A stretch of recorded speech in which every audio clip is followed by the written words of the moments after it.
بسم اللہ الرحمن الرحیم۔ کیا کرنا ہے؟ ان کو بو جی دی، کھجور کے درخت لگا دیجیے، پھر کہ جب یہ درخت بڑے ہو جائیں گے اور ان میں پھل آ جائے گا پھر ہم ان پہ عذاب لے آئیں گے۔ پیغمبر تو وہی کرتا ہے جو حکم الہی ہوتا ہے۔ اس نے تو کہا تھا عذاب لا، جبریل آ گئے، وہ گٹھلیاں بو دیں، درخت اگائے۔ اب جو نباتات کا علم جانتا ہے، بوٹنی کا علم، وہ سمجھ سکتا ہے بعض پودے جلدی اگتے ہیں۔ اب سب کی تفصیل بتاؤں۔ پہلے خیال تھا کہ خواب اور تعبیر پہ بات ہوگی، لیکن بہت سے فون آئے اور زیادہ تر خواتین کے فون آئے، حضرت علی پہ سننا چاہتے ہیں، حضرت علی پہ سننا چاہتے ہیں۔ حالانکہ خواب میں بھی، اس لیے کہ اسلام پورا خواب ہے، اس کی تعبیر علی ہیں۔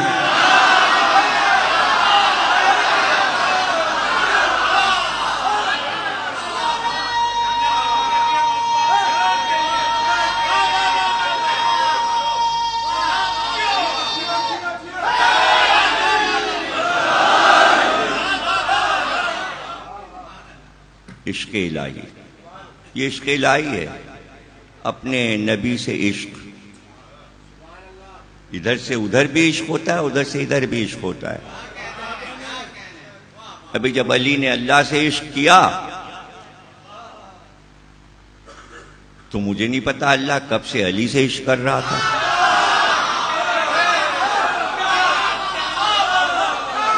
یہ تو بعد میں کھلا، وہ جب کعبے میں آئے تو بات کھلی، ورنہ سب چھپا ہوا تھا۔ ارے اللہ کا یہی تو عشق علی سے تھا کہ علی یہ کہتے جا رہے ہیں آدم کے دور میں بھی میں تھا، نوح کے دور میں بھی میں تھا، ابراہیم کے دور میں۔ یہ عشق ہے، یعنی وہ یہ چاہتا ہے ہر دور میں با علی علی علی رہے۔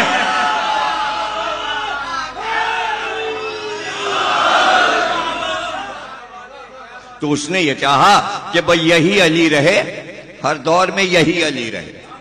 یہ عشق الہی ہے علی سے، اور علی کا عشق الہی عرض کریں گے، روز گفتگو ہوگی۔ تو وہ عشق کرتا ہے اپنے پیغمبروں سے، پیغمبر اس سے عشق کرتے ہیں، یعنی محبت۔ عشق کا مطلب ہے محبت کی آخری حدیں۔ محبت کی آخری حدیں کہیں ایسا ہوتا ہے کہ اللہ کا خاص بندہ ہو اور وہ پتھر کھائے؟ پتھر کھانا اس بات کی دلیل ہے کہ عشق چل رہا ہے۔ اتنے چپ ہو، کچھ بھی نہیں سمجھے۔ پتھر کھانا دلیل ہے عشق، اور نوح اس کے عشق میں پتھر کھا رہے ہیں۔ کون کھاتا ہے پتھر؟ ارے وہی پتھر کھائے گا جو اللہ سے عشق کرے گا۔ تو اب بتا دو پتھر کس پہ آ رہے ہیں؟ عشق کہاں ہے؟ اب پتھر مارنے والے سے تو اللہ عشق کرتا نہیں، پتھر کھانے والے سے عشق کرتا ہے۔ مگر اس عشق کے عالم میں بھی بس عذاب لیا۔ ٹھہرو نو، یہ درخت لگا دو، اور باٹنی میں دھنیا رات کو ڈالو، صبح کو اگائے گا۔ بعض درخت رات کو بیج ڈالا، صبح ایک چھوٹا سا درخت آئے گا۔ کہتے یہ ہیں کہ کھجور کا درخت سب سے دیر میں نکلتا ہے، بڑا انتظار کرنا پڑتا ہے۔ نکلنے میں تو دیر ہوتی ہی ہوتی ہے، بڑھنے میں دیر ہوتی ہے۔ جانے کب لمبا ہوگا آقت، جب اوپر جائے گا پھل آنے میں دیر۔ پورا ہو گیا، جوان ہو گیا، پھل ہی نہیں دے رہا، بہت دیر میں کھجور نکلے گی۔ دھنیا بھیج دیتا، صبح اگاتی۔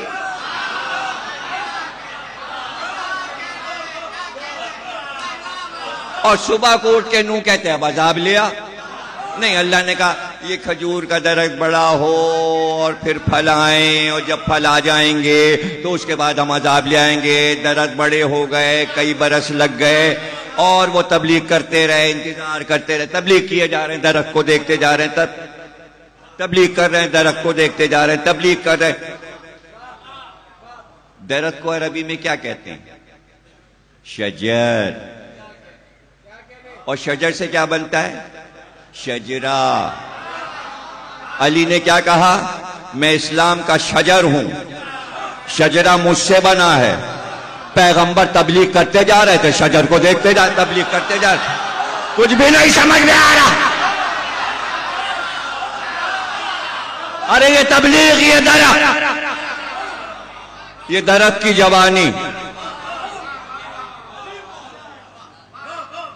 کیا نظر ہے درخت پہ؟ عذاب کا انتظار ہے. پتہ چلا عذاب کا تعلق کچھ شجرے سے ہے. ہو سکتا ہے 12 تک جائے، اس کے بعد آئے. پھر بھی نہیں سمجھے تو اب سمجھ کیا رہے ہو بھائی؟ مجلس سننے اگر بیٹھے ہو تو ذرا ٹھیک سے تو سنو. اور پھل آ گئے، اور پھل ٹپکنے لگے. پروردگار پھل آ گئے، کہ اچھا تو ایسا کرو، یہ جو کھجوریں آئی ہیں اب اس کی گٹھلیاں لگا دو. بس اب جب درخت نکل آئیں گے تو ہم عذاب لے آئیں گے. پھر تبلیغ شروع ہو گئی، درخت تبلیغ، درخت تبلیغ. بس یہ جوان ہوئے، پھل آئے اور عذاب آیا. یعنی نوح کی تمنا ہے بس قوم پہ عذاب آنا،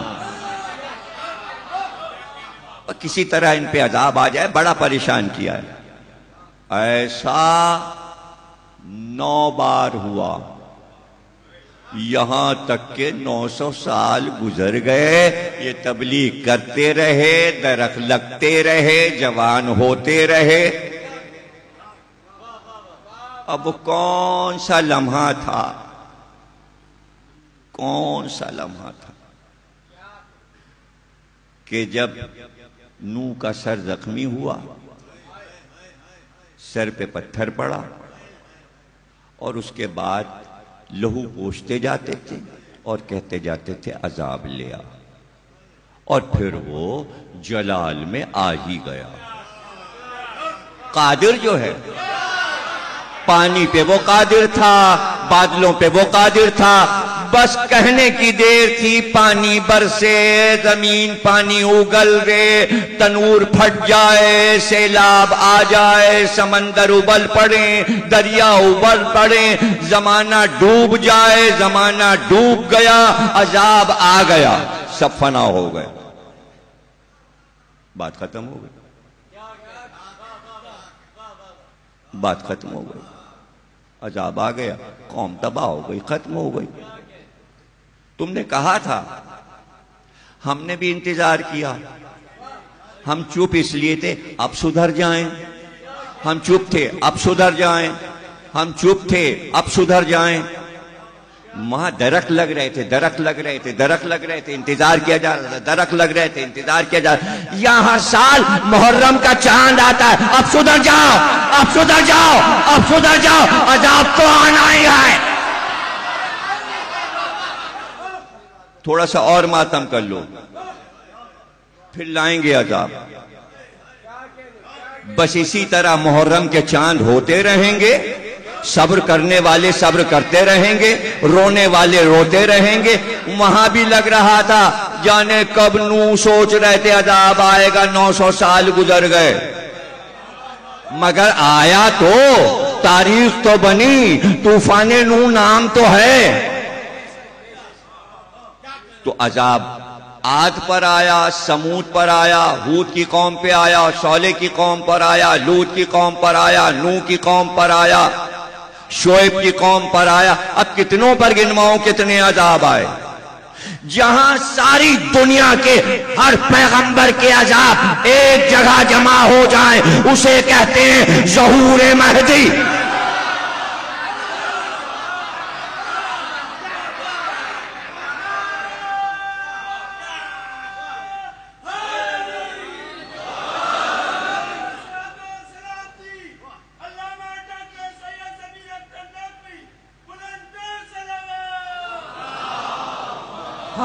بس کسی کے دل میں ایک شمع روشن ہو جائے دین و ایمان و سچائی کی.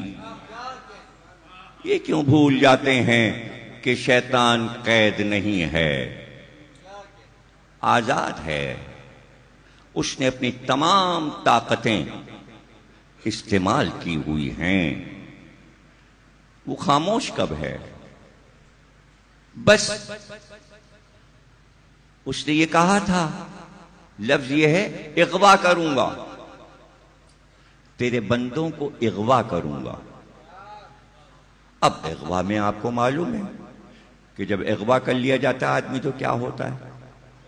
وہ کہتے رہتے ہیں اتنا دیو اتنا دیو تو چھوڑیں، اتنا دیو تو چھوڑیں، اتنا دیو تو چھوڑیں. اب جو چھڑا لے وہ نیک بندہ ہے. ہر ایک کے پاس تو اتنا پیسہ نہیں ہے. کوئی ایک اٹھتا ہے کہتا چلو بھائی ہم چھڑائے لیتے ہیں. آپ کو اس دنیا میں اسی لیے چھوڑا گیا ہے کہ آپ دولت مند ہیں. شیطان جنہیں اغوا کرتا ہے ان کو صرف آپ چھوڑا سکتے ہیں، اس لیے کہ آپ کے پاس مال زیادہ ہے. آپ کہیں گے ہمارے پاس کیا مال ہے؟ آپ کے پاس مودت کا مال ہے. شیطان کے اغوا شدہ کو آپ ہی چھوڑا سکتے ہیں. تو آپ کے پاس جو طریقہ چھوڑانے کا ہے اس کا نام ہے ذکر حسین. احسان کرو، احسان کرو، تاکہ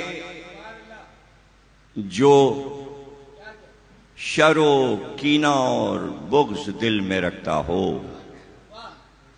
سب نکال کے پھینک دے. احسان کرو.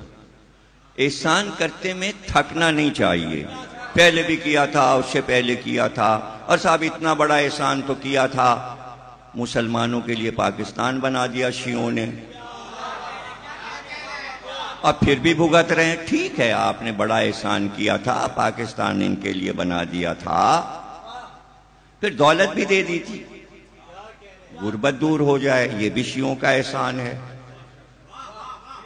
ہم نے انہیں تہذیب سکھائی، ہاں ٹھیک ہے یہ بھی احسان آپ نے کیا. ہم نے انہیں کلچر ثقافت سکھائی، ہم نے انہیں بیٹھنے اٹھنے کا طریقہ سکھایا، ہم نے انہیں سلام کا طریقہ سکھایا، ہم نے انہیں ہنسنے رونے کا سلیقہ سکھایا، ہم نے انہیں احتجاج کرنے کا طریقہ سکھایا، ہم نے جلوس نکالنے کا سلیقہ سکھایا. سارے آداب. ارے بھئی اتنے احسان کر دیے، اتنے احسان کر دیے، پھر بھی پریشان کر رہے ہیں. کیے جاؤ احسان، کیے جاؤ، کیے جاؤ.